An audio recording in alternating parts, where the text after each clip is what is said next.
if I'm reading a book, if I'm watching a movie, if I see a black kid sitting on a bus stop bench, I don't look at that image and not connect. The character has to exist, has to be real, has to begin feeling what I've felt. And that can just be gravity and an uncomfortable bench. That can be shoes that are too tight or shoes that are too big and floppy. I felt that. And as soon as you grab those universal sensations that everybody has felt, you can take them into sympathy with the character regardless of representation. Mm-hmm. And so can I connect to and experience what it's like for this kid in Chicago on this bus stop and learn from it when I'm from Idaho and have never been? Of course I can. I can experience what it's like to be a hobbit carrying a ring of doom. Yeah. I don't know if it's clear. I'm not a hobbit and I've never carried a ring of doom. The power of stories is the ability to give totally disparate experiences to people who will never have access to them otherwise. So the idea of representation being necessary is really silly. Met a ghost of a king on the road when I first fell. Fire burning to my knees I fell. Met a ghost of a king on the road. Okay. Rattle, rattle. Boil, boil. Toil and trouble. Macbeth to begin. Bubble, bubble.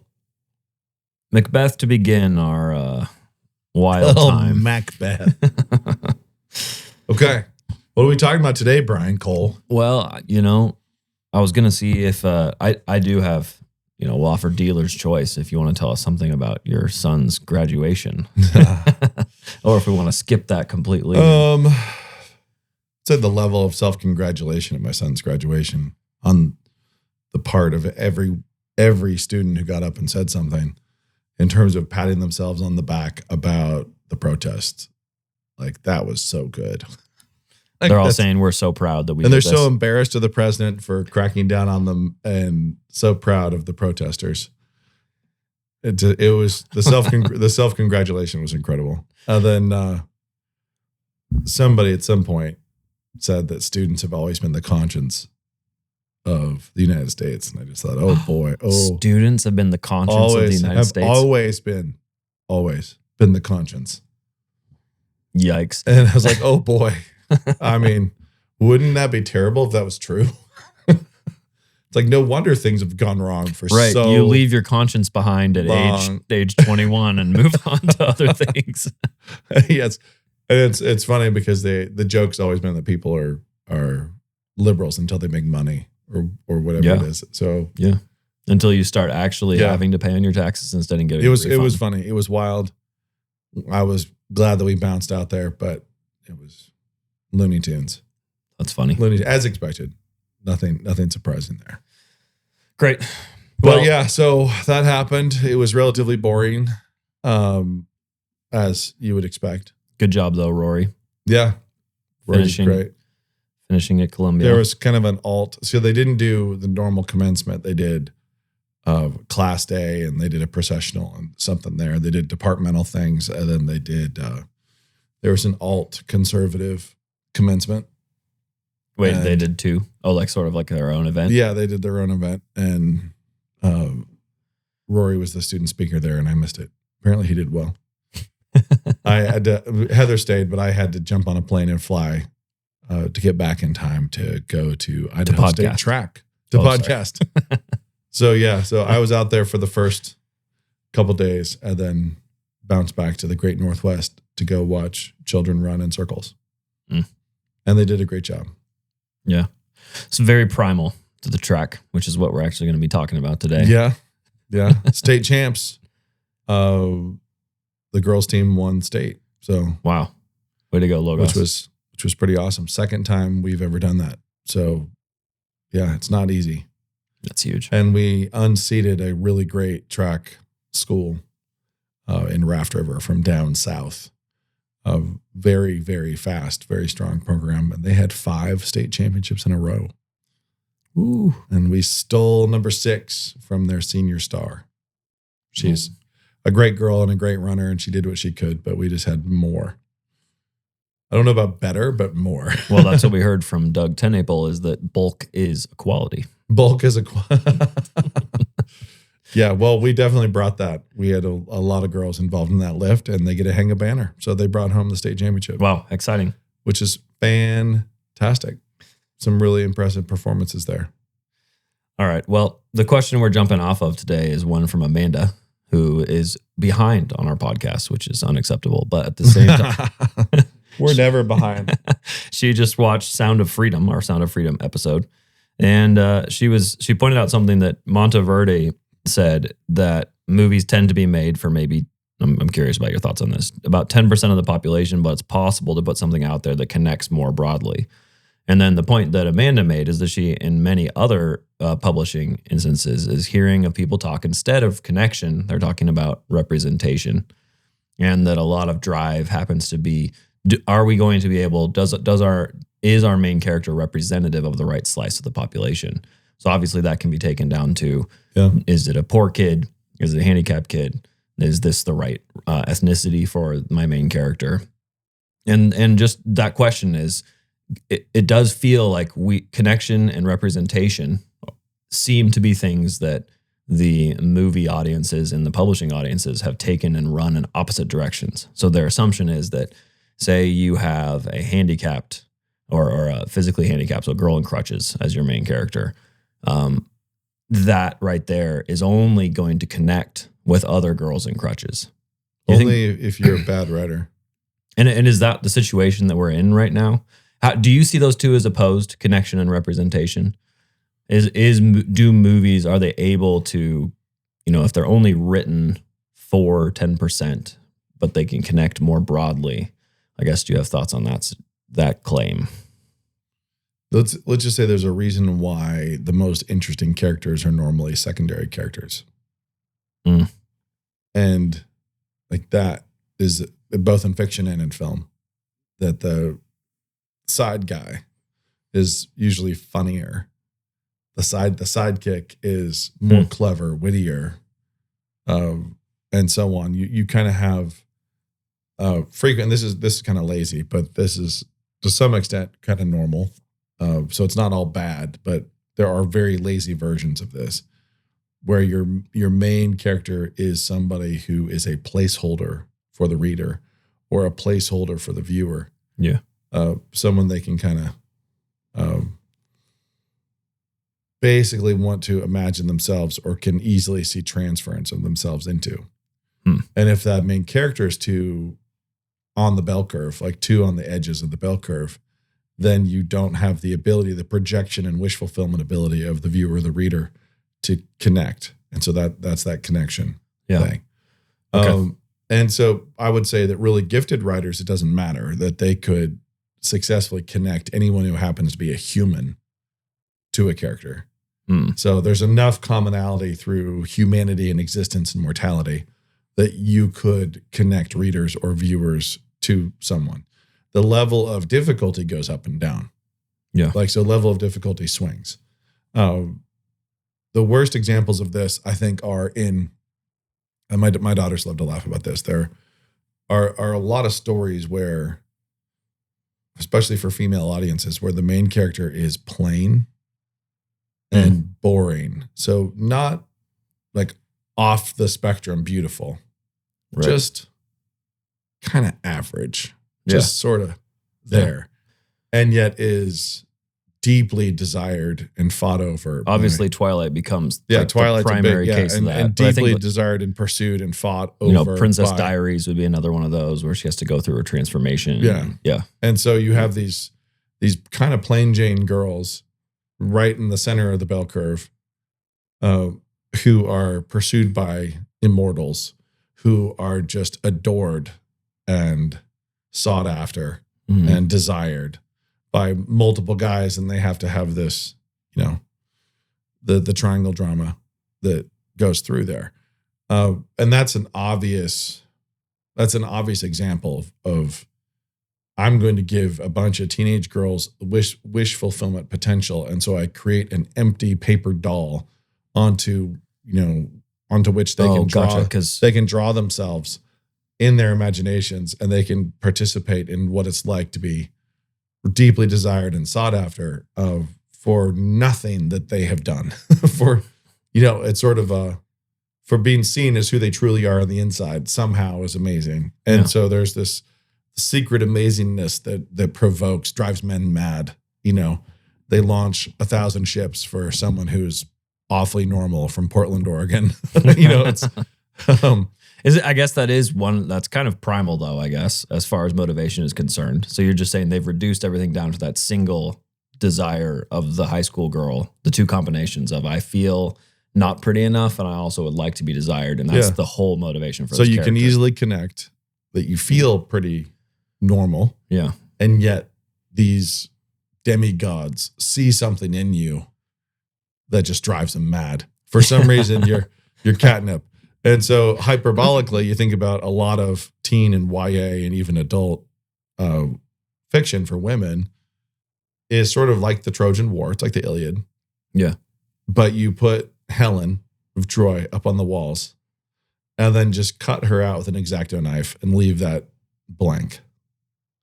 You know, so you see all these, you know, these nations, these kings, these warriors all raging, you know, for 10 years, raging in this war over you. You know, you stand there. Somewhat flattering. Yeah. I guess to contrast it then, you go Much Ado About Nothing with Benedict and Beatrix, right? Yeah. Yeah. She's got such personality. You know, she's one of extremely sharp-tongued, still desirable in that way. Yeah. But that I guess that's a deft indirection. Yeah. And so it's a really deft indirection because what Shakespeare does there is sets up Hero and Claudia. Right. You know, it's like they're set up as the central love story. Hold on, I'm losing you. Are you there? I'm totally here. Okay. Check. I can hear myself. Good. Brian, We're just back. fine. Mine was falling out. So basically you have this melodramatic, soapy central story. And you have the two characters who think they're side characters. Yeah. They think they're side characters and they become the central story, but they become the central story. And as they come together, they have to solve the thing that was set up as the A story. And so there's this weird twisting of A and B stories that happens in Much Ado that's really, really deft and really, really fantastic and Shakespearean, as it turns out. So who are the main characters? Obviously, Beatrice and Benedick. Right. Because honestly, Hero and Claudia are both a little flat. No, totally flat. They're the placeholders. Hero's the jock. They're the soapy. Claudia's the jock. But they're soapy, like soapy placeholders. But that they are the point of drama. So they are this the external trouble. They are the problem. They are the thing that has to be resolved and solved. And the nature of their love is kind of respected as the central piece in the play. And that confusion, that miscommunication is used as a central driver. The lie about Hero getting, cheating on Claudia. It's used as a central driver. But the thing that's funny is that you have deception that causes the falling into love of Beatrice and Benedick. And you have deception that causes the tragedy and the falling out and everything on the hero side of things. So it's a cool, double deception, one that works really effectively and one that doesn't. And the thing that is that I enjoy, and I have a screenplay called Much Ado About High School that I like a lot, that needs to be made according to me. But the thing I love about it is that they come together and become a super team that is the only hope for the main the solution of the central conflict. And so there's not that much. Their romance, them coming together, is like a prequel. Benedick and Beatrix. Yeah, Beatrice. Benedick and Beatrice. They get pulled together and they get teased together and brought together and then have to work together. Turn and solve as the team. They have to turn and solve this dramatic thing. So they don't go through, once they're together, they don't go through a crazy roller coaster.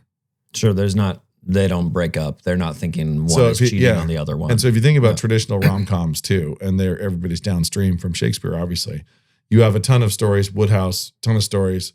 People come together, people fly apart, people come back together.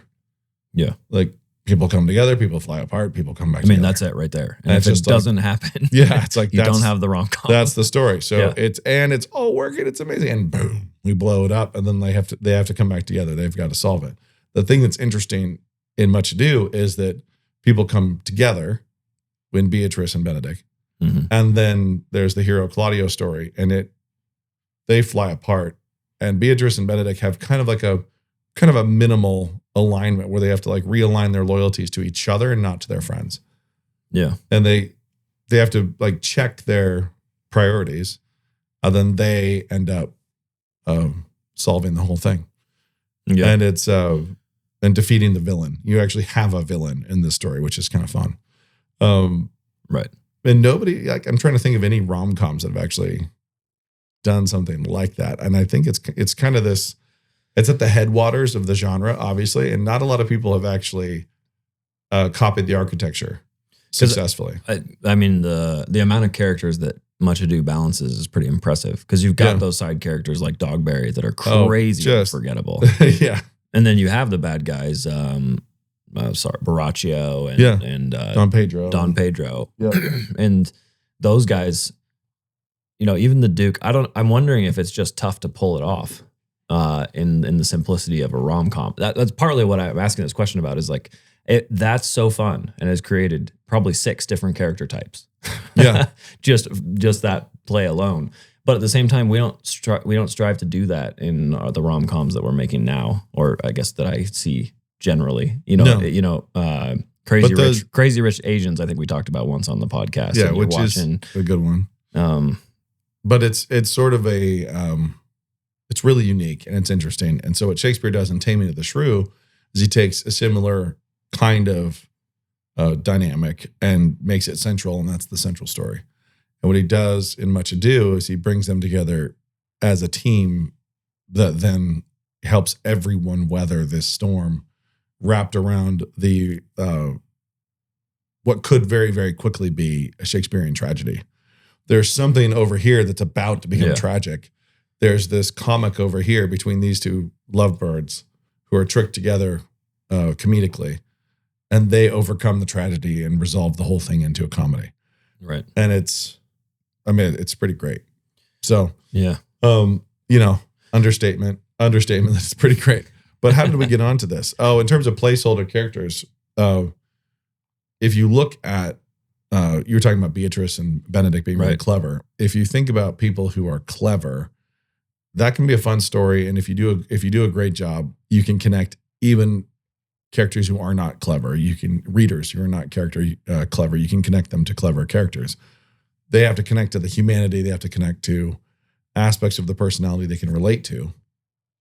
Like that, you connect them via situations, but ultimately it comes all the way down to sensation and real existence.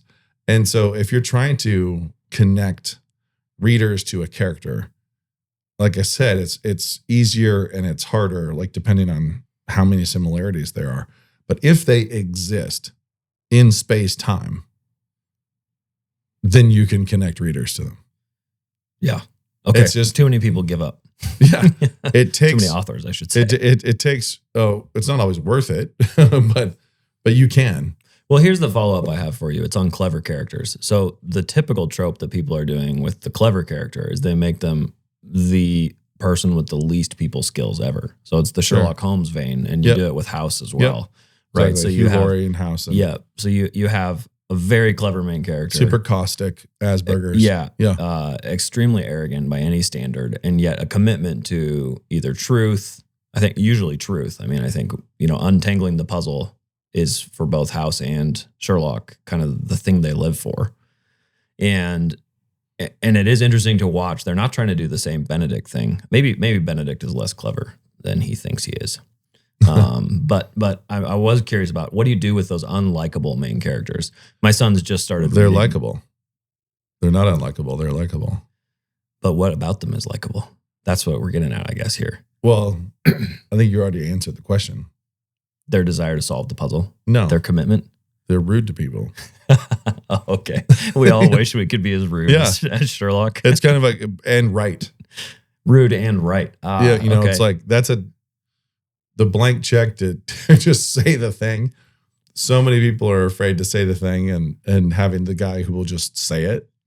Sure, I guess you're right. It's mostly, you know, House is and probably be correct. House is probably 80-20 on his correct rudeness. Yeah, but then the other thing that happens with both of them, Sherlock, less so. Sherlock just gets to be he's a comic book character. Mm-hmm. You know, he's just rude, right, and, you know, sees everything. He gets to be omniscient and to know all the things. House, like many characters who are in the same type, is in pain and self-harms all the time. Yeah. Like, he can't turn it off, and he like Can he breaks down relationships. He hurts, he pushes people away. He harms his relationships. He harms himself. He just runs this thing and is stuck. He's stuck in it. Mm-hmm. And so there's this sympathy for him that shows up despite just how vicious he is. So the puzzle, the solution. Yeah, his willingness to ignore petty bureaucracy in a hospital in order to save lives.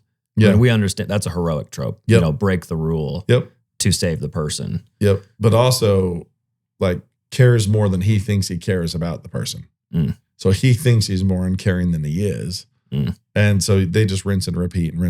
But they constantly make him, they spend a lot of little cutaways and B stories in episodes to make him sympathetic. Yeah. And to have people feel for him. Right. You know, even though he's this caustic guy. That's not unusual. But if somebody is existing in space-time, I can connect a reader to them. Mm. The problem is when people are writing ideas. When people write ideas for characters, then you have trouble. There are some ideas for characters that people can attach to. And they can just, because they're almost universal, and you can wish fulfillment or otherwise. Here's this idea for a kid. Here's this idea for a girl. Here's an idea for, you know, a cowboy.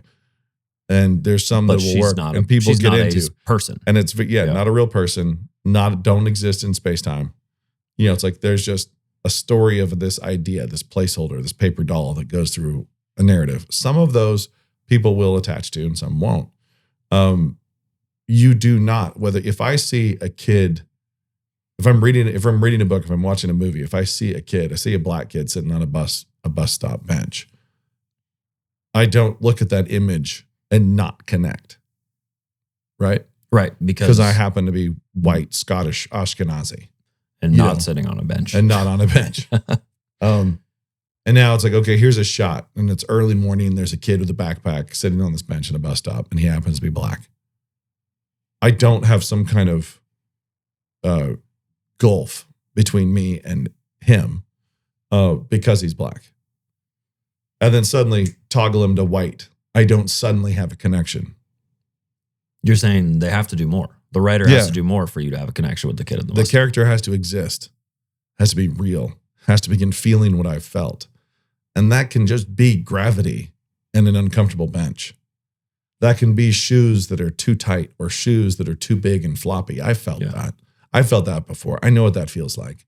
He can be hungry. He can be cold. He can be hot. Right. I have felt these things. And as soon as you grab those universal sensations that everybody has felt, you can take them into sympathy with the character regardless of representation.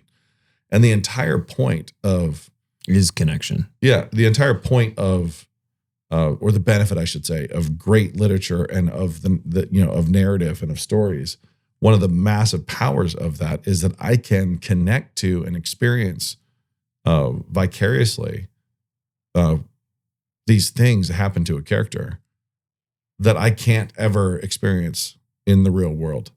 Mm-hmm. And so can I connect to and experience what it's like for this kid in Chicago on this bus stop? Can I go through his life and actually experience it and have this vicarious experience and learn from it when I'm from Idaho and have never been? Of course I can. That's one of the powers of it. I can experience what it's like to be a hobbit carrying a ring of doom. Yeah. Like I'm in just I don't know if it's clear. I'm not a hobbit, and I've never carried a Ring of Doom. The power of stories is the ability to give totally disparate experiences to people who will never have access to them otherwise.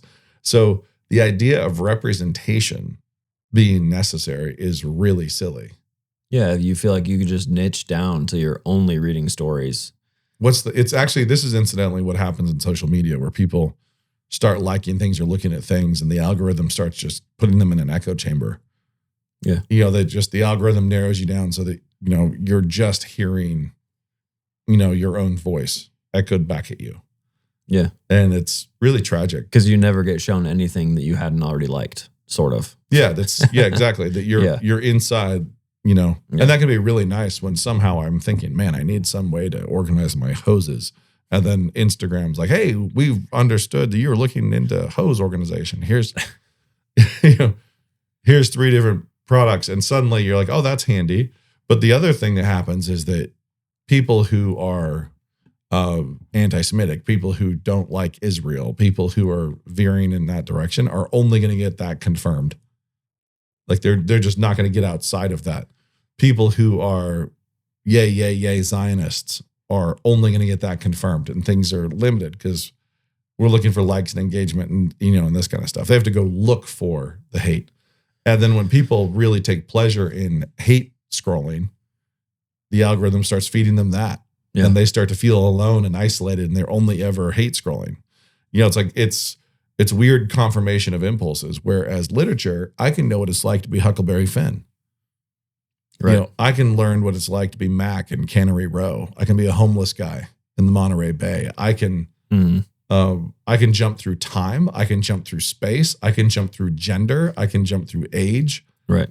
And I can understand and feel and vicariously experience what some other human being has experienced, or entirely fictional human being has experienced. Yeah. And that is, pretty crazy magic. Yeah. That it is. And I've said before that it's weird that memories and experiences from fiction stick more than from our own lives, that God made us that way. And that's truly bizarre. Okay, so a lot of people, maybe this is advice that people are messing up. So the advice that they give to a lot of writers is write, your archetype, so you don't mess up the primal urges, right? They say write the kid on the road to success, right? Either write the Helen of Troy character or the Hulk, not Hulk, Hunk character, right? The counterpoint there. I don't know these people who say these things. Well, I'm going off Save the Cat right now. Okay. You want to write your primal character here. You're saying the problem comes when you only have. I love Save the Cat for film. I don't care about Save the Cat at all on any character advice in any way. Purely structure. Like Gotcha. If you want to learn how to build the equivalent of like a Sears kit home from the 19 whatevers, and you're going to do a little Dutch colonial Sears kit home, this is how you do it. Yeah. And it's cute and it works. And it's like, I was talking to my kids about this last night.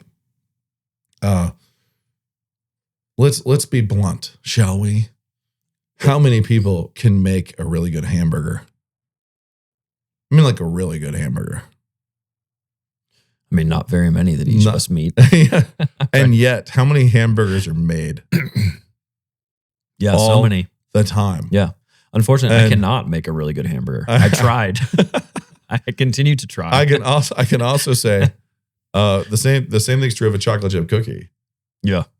It's and so many of us would eat the chocolate chip cookie that gets made and set in front of us as an idea. It's a great idea. And it's chalky and it's bad, or it's it's gooey and oily, or it's it's all these different things. But then some people just can nail it. Yeah, the overly floured and they ones. They keep the rest of us like chasing that idea. And most fiction is like this. Most stories are like this, where somebody's like, so there's this chocolate chip cookie, and you're like, oh, I'm in. That's fantastic. That sounds great. And then they hand you the cookie, and you're like, how did you mess this up this badly? As my uncle would say, I'll eat it anyway. This is a cakey. This is a cakey, not a cookie. Mm. And you take a bite, and you're like, am I going to finish it though? This all came up because my daughter was asking me why most fantasy is horrible. Yeah. Like it's horrible. I think I love fantasy. Most fantasy is terrible. You accused me of this with the prologues thing. Yeah. And I think you may be right. That Oh, there's no maybe, Brian. I think I said what I said. So why is most fantasy terrible? It's like, well, why are most hamburgers bad? Most hamburgers are bad, and yet it's a fantastic idea. This is great. This has the potential to be great. And For some reason, that's really getting my funny bone. Just the fact it's like, yeah, actually, yeah. How many bad hamburgers? there's have I so had? many bad hamburgers, so many Midland hamburgers, so many terrible hamburgers. Right. And very few just really, really profoundly excellent ones. You know? That's what books are. This is our Yeah, metaphor. and it- this and is it's the so, like, fundamental but then- stories or soul food metaphor. And so right here. then people chase that. So there's nothing wrong with chasing the archetype of the young man on the road to success and who's not there yet. But there's just, it's been done badly many, many times. So many times. Most times people take ground beef pressed into a circle and put it over fire and then put it on a bun. It goes bad. Most times it's just kind of like, it's okay. So the various archetypes, like, I don't care. Yeah, the wounded It's not soldier on his last mission, you know, Yeah, can be no, done that- really yeah, poorly exactly. or badly. Yeah. You know, it's Okay. like, just going to do one more job. Says, Right. you know, it's like, whatever. There's all these things that there's nothing wrong with it. It's a chocolate chip cookie or it's a hamburger. It's just the execution is so bad because they think that they already won by handing you a hamburger. They think the idea is enough. Here, I'm giving you this idea. So Like- with fantasy, they think the genre is enough. The fact that I have written a world. World immersion, you know, Yeah. hero, outsider, you know, whatever, gonna have to save the whole thing. The Harry Potter character, but in a high fantasy context. There's always a prophecy. The prophecy Yeah, that you're the one. unwittingly fulfilling. Yeah, and there's all this Yeah. this stuff. And you know, somebody says, "Hey, run with me here. I'm thinking through what I want to write for my novel. I'm going to take meat. I'm going to put it on a bun with cheese and ketchup and some pickles." And I'm like, "Oh, okay." Like there's going to be some bacon. Like great. I mean, like what could go wrong? Everything. Everything could go wrong. It could all be bad. It's like the idea is not the proof of quality.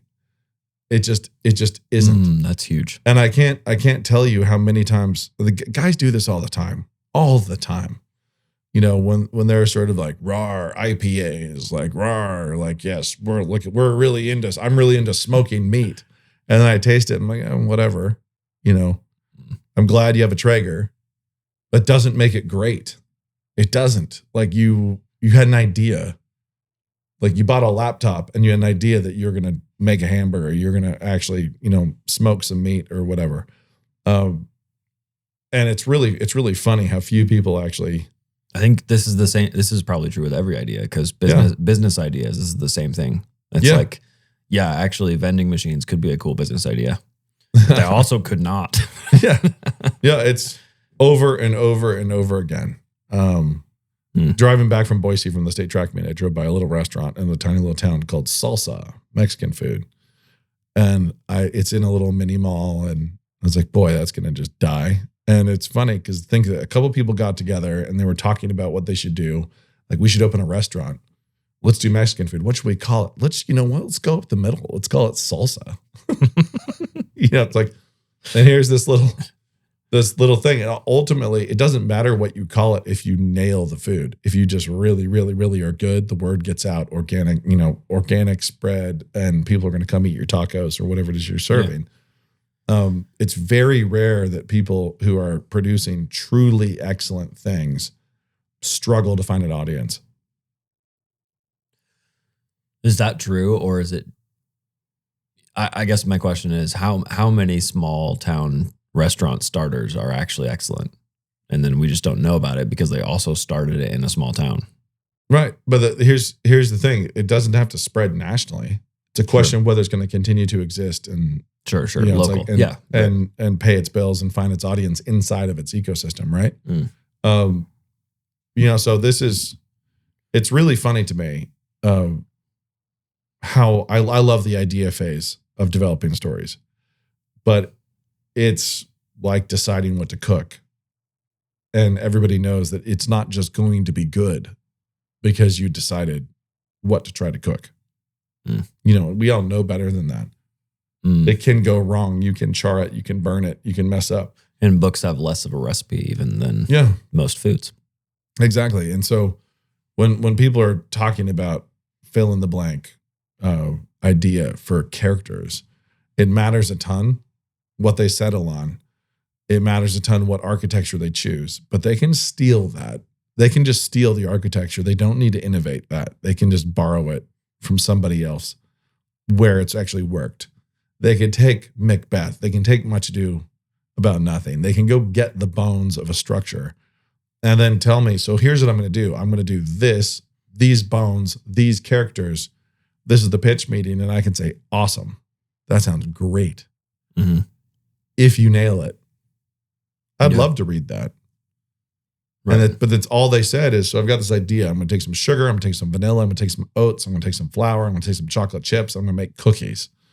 And I say, that sounds good right now. Make an oatmeal chocolate chip cookie. It sounds really great.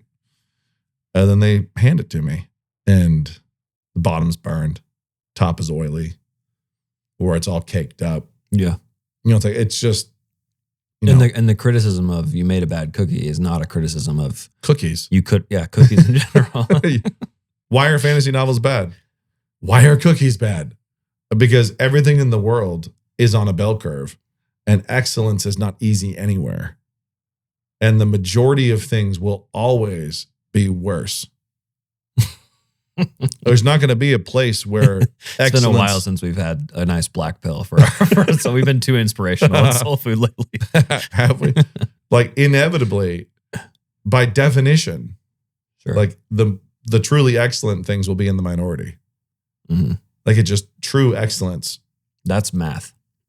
Math doesn't care about your feelings. Yeah, and because you're in a herd and there's going to be the top 1%, the top 1% of the 1%. My dad has been fond of saying this, and it became most of my life. I remember him saying this, but I don't know when he started. But it meant a lot, of course, once I was going into brain surgery, where he said, always remember, half of all brain surgeons finished in the bottom half of their class. You know, like this is right, of course. Yeah. Half of all cookies are below average by definition. You know, it's like half of all hamburgers are below average. And you get to the middle, you know, how many are average? Like just average. How many are okay? How many are like, wow? You know, one of the best hamburgers I ever had was in Scotland, which was disturbing because I'd heard so much about the food not being great, but it was really good. It was primo. Are you sure that wasn't just because you were in Scotland? I'm extremely sure. You know, it's something my daughter and I been partaking in Ben Nevis tenure. I had a little sample. Not a big fan of Ben Nevis, so I had some recently and loved it. So that maybe that's there's some of it's good. I got a bottle, but it's my daughter and I both had the same burger, and it was they had a haggis patty with burger patty with a patty made of macaroni and cheese that had been fried. Whoa. And shockingly, the merger between those three things was truly amazing. And that sounds what I would want. That's what it was something really, Hagrid really would, good. And now Hagrid would eat it. Yeah. And I've seen fried mac patties on top of other burgers. I've seen them attempted, but they're too clunky or the mac wasn't great, but the mac was perfect. You know, it cohered. Was this the pub, haggis was patty this a was restaurant perfect. or is this pub food? This was in very much a pub restaurant, but it was fantastic. Nice. Okay. But everything about it. So the cook on the meat was perfect. Yeah. The actual quality of the meat was perfect. You know, it's like everything was good. The haggis was not too much.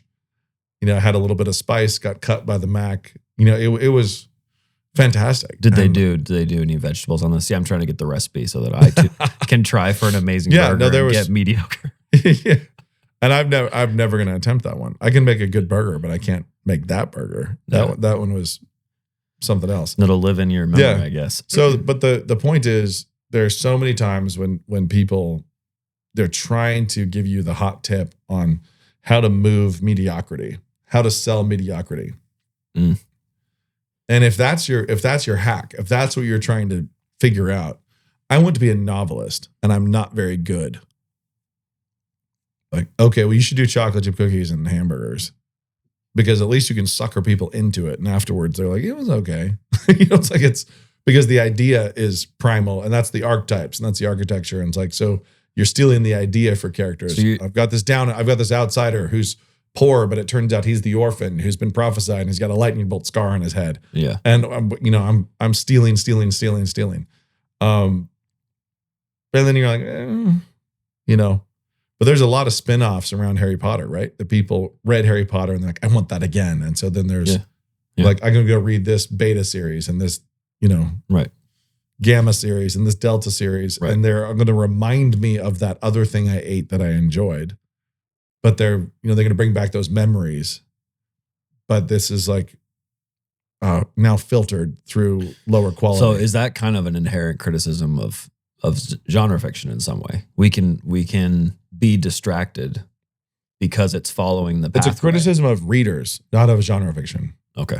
Readers are dumb. Because readers are like, oh yeah, I'm having that thing again. Mm-hmm. Look, there's some elves in this story. I'm down. There are people, lots of them, who eat Chips Ahoy. Mm-hmm. Like tons.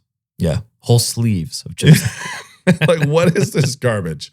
It's like, it's amazing. So you can, basically, there's a lot of mediocrity that will reach a mass market because it's triggering ideas. It's triggering real basic primal wish fulfillment. It is not good. It is not great. It is miles from great. And yet you're moving millions of dollars worth of the product. I mean, I guess McDonald's exists for a reason. Yeah. So you're reaching really low. You're handing people an idea and they're down with the idea. They're like, this sounds great. Also, there's safety nets, so it's a lot harder to fail. It does seem like writing, say, literary fiction. Right. It does feel like there's a much harder tightrope to walk. And when you crash and burn, it's really expensive. So, yeah. And when you set out to say, I am going to do something truly, truly excellent. Right. I'm going to write a classic. I'm shooting for classics. Right. And so if you think about mass market, if you're like, I am going to make some beer, I'm going to make my microbrew in New England or whatever you're doing. Yeah. You're never going to sell as much as some mass market thing. Like, it's just not going to happen. The mass market thing that's just pushing ideas and laziness and, is just meeting the basis need of the majority of people. Because again, bell curve, there's a bunch of people who they want it easy, they want it accessible. And you know what? They're at a ballpark. Dorito is amazing. Yeah. Like, okay, that's, you open up a bag of Doritos and pull out one that's unbroken, the whole triangle, and it's off the top of the bag and you've just opened it and it's not stale at all. And you're like, fantastic. Somebody really achieved something there. And they've achieved a lot of those. Yeah. triangles. And then just keeps going and they get stale and they're broken and everything. And everybody keeps eating. And then they're dumping dust out of the bag. It's like, because they're still chasing that, that great thing that happened. But when you reach for the middle, when you're just reaching for the middle, you're reaching for base instincts, people to connect with ideas. People are looking to connect with ideas, and you're looking to resonate in experience, let's say. Yeah. Taste, flavor, but the experience of the story. You're looking to resonate on a very simple level. Now, that could be shock. It could be lust. It could be envy, wish fulfillment. There's a lot of different base instincts that you could resonate with tens of millions of people, on. They could all share that vice. Yeah. Why did 50 Shades sell so many copies? Right. It's when you push vice and you push nicotine and cocaine and meth, and you do that in fiction, you can get many, many, many, many people. When people are drinking whiskey for the alcohol and for the buzz, you can sell more than when you're trying to make something that is expensive and slow and is going to be truly excellent and needs to be sipped in small quantities very slowly. Sure. If you're selling the vice, so the blueberry vodka of the world. So when you're selling the vice aspect of a thing, so you think about Jack Daniels, and you think about something, not to rip on Jack if it's poured in Coke, but it's like, you think about, here's a Jack Daniels, is that going to sell more than Lefroy Lore? Like a Lefroy Lore is going to sell less than Jack, right? Because why are people drinking Jack? Like why is it getting? They're drinking it to get buzzed. They're drinking it for a different reason than they would spend $300 on a bottle. Yeah. So if they're going to spend $300 on a bottle, they're not going to just down shots. You know, it's like they're there for the flavor and they're there to explore something that has more excellence. Can you down a shot of Lefroy? Sure. But the point is that when you are pushing the vice, the baser instincts of an audience, and you're trying to appeal to the baser instincts, and you're trying to appeal to a desire to not be who they are, you're trying to appeal to their discontentment, you're trying to appeal to lust, you're trying to appeal to these things, you can move a ton of copies. And you can move them at a low level of quality. And it's the positives too, right? I think the desire for heroism or bravery or love, they aren't all necessarily that base level. Twist it a little, because I guess in most of those stories, it's always both and. Yeah, I guess the romance novels are not some sort of true. So let's talk about Blue Bloods. I've been watching some Blue Bloods with my kids because it's fun. Yeah. Here's this Catholic family. They're together. They're right. We eat together. We talk about problems at the dinner table together. We're a family. And that resonated, dinner. right? 15 seasons or whatever it was. Yeah. Of like breaking bread as a family and them like being co-laborers and familial alignment, praying before they eat. Everybody's like, wow, faith. Yeah. But characters are shacking up with their girlfriends. Like this really devout Catholic family is for some reason immoral. Like just without any kind of conflict. So this kid, they're all sad that his fiance is dumping him, but they've been living together. It's like it doesn't make sense. There's this writer's room that's confused. And so what you have is in those like glimpses of heroism, you also have immorality, self-interest. And what writers can do and filmmakers can do is they can put together contradictions that don't exist in the real world. And they can pair them so somebody does something that would incur guilt but doesn't incur guilt. They do something that would incur shame but does not incur shame. That would break the family fellowship but doesn't actually. But because this is entirely fake, we're like, no, they cohered. Nobody got out of fellowship. This hero who was truly heroic also took advantage of this girl because he's such an alpha. It's like, and so it's like, okay, well, that kind of guy is not also this kind of guy. Without guilt, without shame. He's not shameless and guilt-free having done that. And so they'll send a dude into some situation where he walks out without any conscience attack, without any sickness in his gut of what he just did. That's not the real world. And so they're offering this kind of vice tourism where they can take characters, assign them the status of hero, chocolate chip cookie. Like this thing that should be appealing is appealing. And then they also say, but he also gets to be a bad boy. He also gets to take this girl's virginity. He also gets to do these other things and then just walk away and not care at all. And this good girl gets to actually be swept off her feet by the bad boy and then walk away unscathed. And just be like, that was a mistake, but I'll always have that summer. It's like, and just move on undamaged. And that's just not how it works. Yeah. And then there's a steady dose of actual heroism on the action line in every episode that helps redeem, the character flaws. Yep. And oh, look, this dude who did that thing just laid down his life and so on. Now that happens in the real world. That happens there too, but it doesn't happen without guilt, shame, and all the other motivators. Yeah. It doesn't happen in a vacuum. And so when people are doing collage work of ideas and they're just like, he's a Casanova, he is also super sacrificial of himself. So he's simultaneously a vampire and a devourer, and is also totally selfless. Right. And they'll just going to die for and they'll just put those things together. Yeah. And it's like, well, to protect his food. It doesn't work that way. That's not how it works. Now, what God does is he sends people through transformations.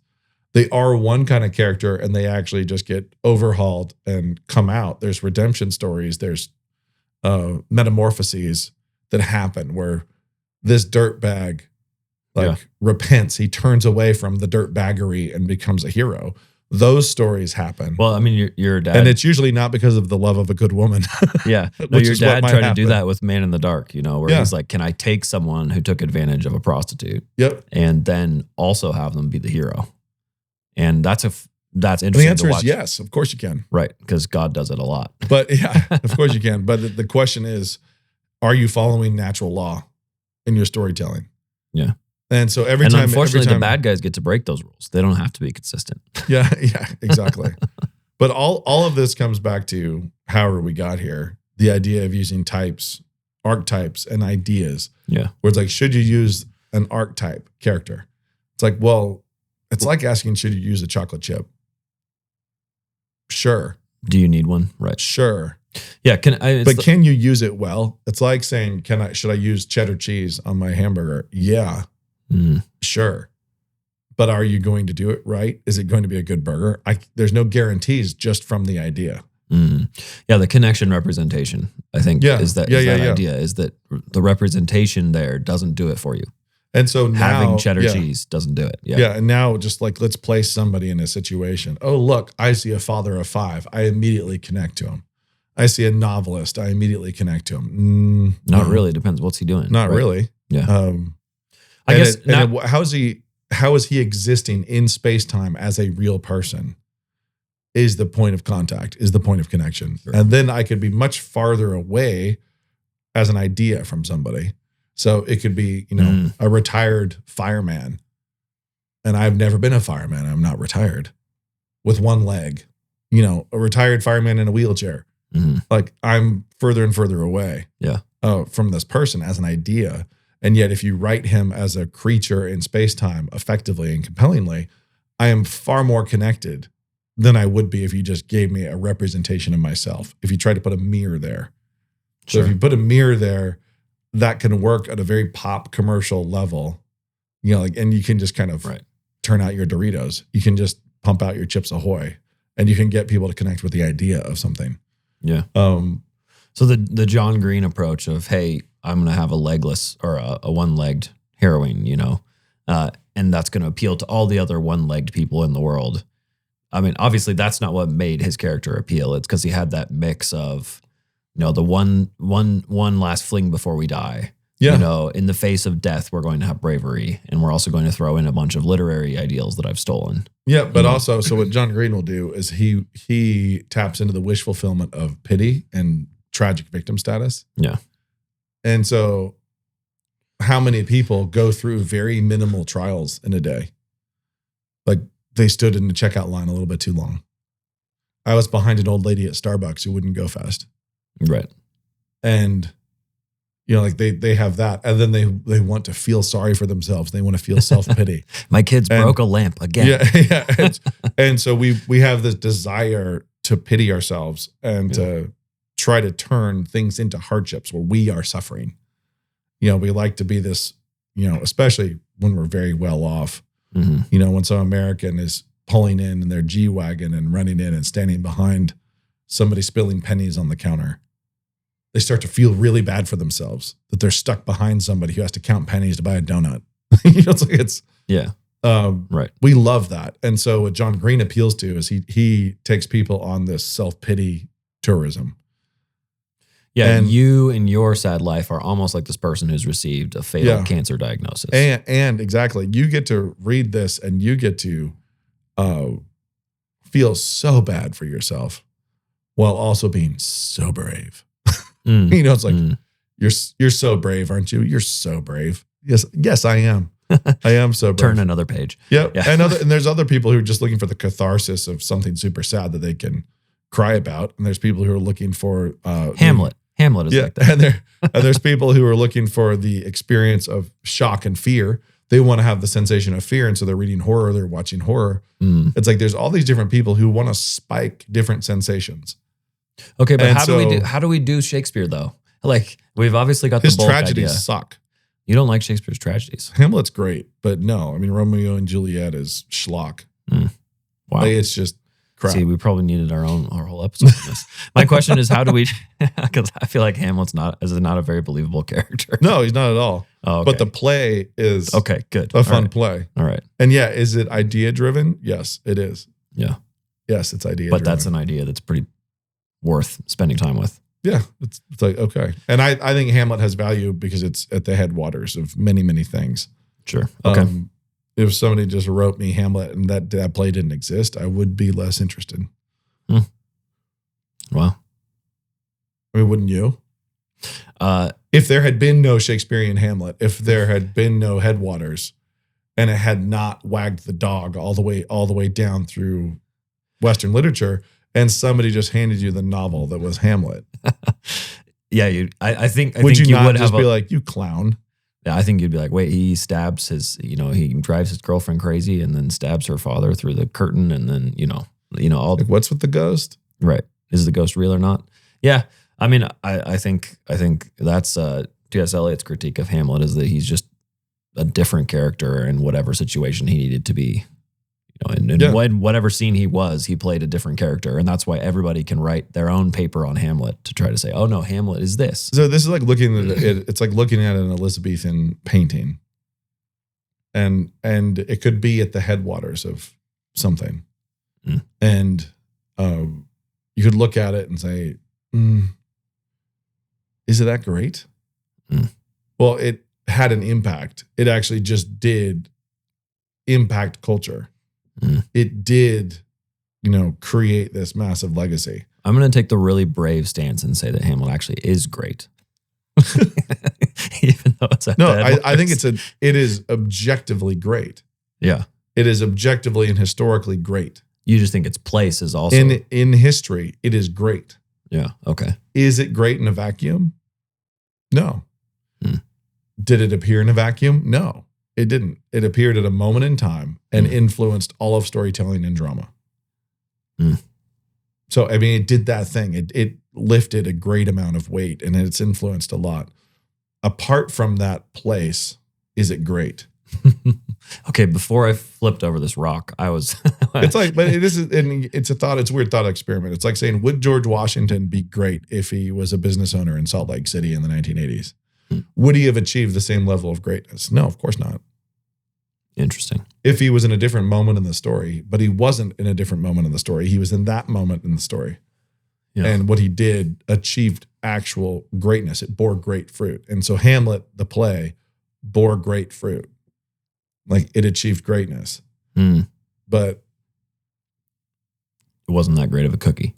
Yeah, it's not that. It's not like it transcends space-time in a way that I think Much Ado About Nothing does. It doesn't. Wow. Okay. It doesn't transcend. So you're saying like the Romeo and Juliet, like the two, the whatever 16-year-old in love with the 14-year-old is a little bit. You're saying that aspect of it, the star-crossed lovers aspect of it, is way overhyped. It's an idea that would work, right? But it doesn't. I think Romeo and Juliet is as clumsy as anything written by Ayn Rand. Wow. Where it's like it's puppets that are being moved. Yeah, they're not organically moved, and I think ultimately we're getting way down. I was just trying to ask you, how do we shoot for not the middle, the baseline? But here I found out we could hit Shakespeare. We could talk about Shakespeare. We could talk about all sorts of things. But yeah. Anyway, we're getting derailed here. But as far as it goes, one of the great, I think, high achievements of any artist, any narrative artist, is when we come close to approximating the relationship that God has to his art, where we've created something from nothing, as close to nothing as we can, because we can't really go ex nihilo, but we've created something that is simultaneously crafted but free. And when we have something that is crafted but is acting as a free agent, and is like the freedom of that character is palpable. Yes, the character makes choices and moves through their narrative, and yet every word is handcrafted. When we approach that, I think we are achieving something great in the literary arts, in narrative arts, and that is what God has done, where He crafts Pharaoh, and Pharaoh is free, but Pharaoh also had his heart hardened. Pharaoh is also a vessel of judgment. Pharaoh's also, it's like this cautionary tale, and is the pot that gets smashed by the potter, and so completely believable. Yeah, and is Okay. yet acting entirely out of his own freedom. And so when you see that, so when Ayn Rand is writing characters, and she needs them to go somewhere and do something so she can smash them because she hates them. And she kind of drags them by the puppet string somewhere and makes them do things and behave in ways that they would never do and behave if they were here and they were real. That's Romeo and Juliet. Mm.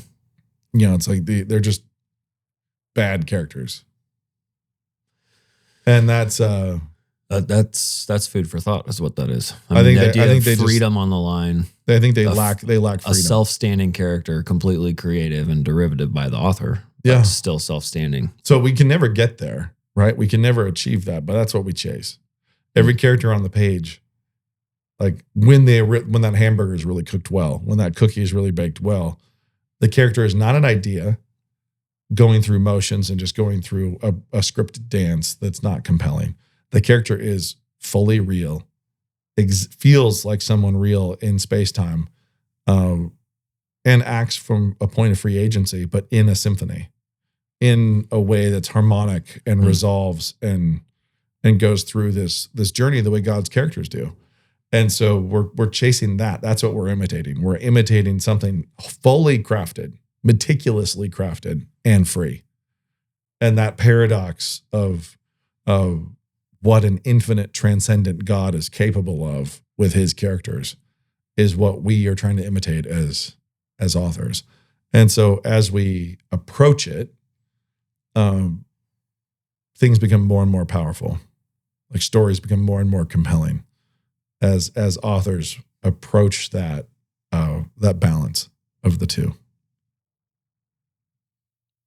We should be done right there. Yeah, we just let that sit, percolate till next time. Yeah. So we'll see. See if I recant of it all next time. No. This has been SASF. Go Knights 2024 Girls State Track Champs. Good stuff. Imagine the well-read man. Do you see a machine dressed in tweed, gorging on information? This book is not about becoming that kind of reader. The well-read man wakes up